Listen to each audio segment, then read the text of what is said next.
really crooked. Oh well. Hey, what's up guys? My name is Nigel Bajos, and today I'm going to be giving you guys a really quick review of a variable neutral density filter by the company eos-m.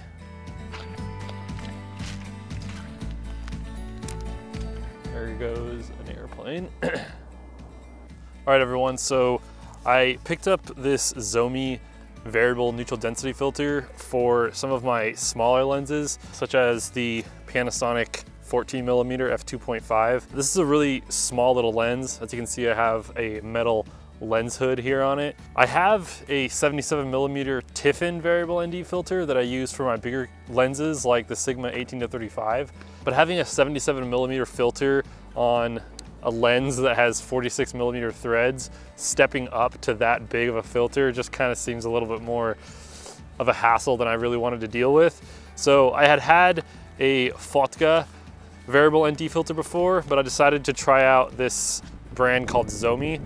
It's got a pretty good rating on Amazon, so I thought I'd try it out. This is the 58mm version, and I have a 46mm hood on here, but what's kind of cool about this hood is that it has 58mm threads on the end of it.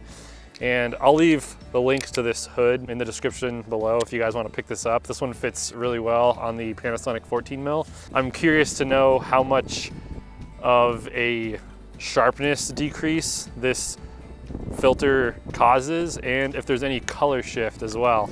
I'm hoping that for, you know, a smaller, cheaper lens like this eos-m variable ND filter will, you know, be really well suited with a lens of this size. So I'm gonna go out and shoot a little bit. I'm up here at Larch Mountain here in Oregon. So we're gonna do a little bit of shooting and I'll give you guys my thoughts after I do some tests.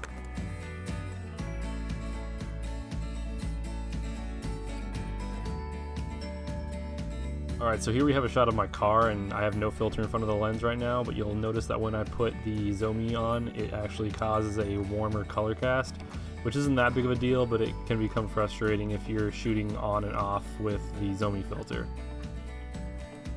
All right, so in this shot, I punched in 200%, and as you can see on the left, the eos-m filter does soften the image a bit.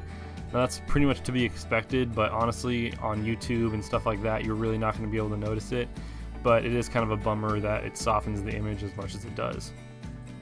But yeah, all in all, you guys, this is actually a pretty decent little filter. I mean, it's not as good as, you know, a Tiffin or a Heliopan or a, you know, Stingray filter or anything like that. Obviously, it's only like 20 bucks, but you know, for what it is, it works really well. I've been really pleased with it, especially on a lens like the 14mm. You know, this isn't like the sharpest lens in the world, but it is nice to be able to shoot at f2.5 and not have to stop down to get my exposure properly.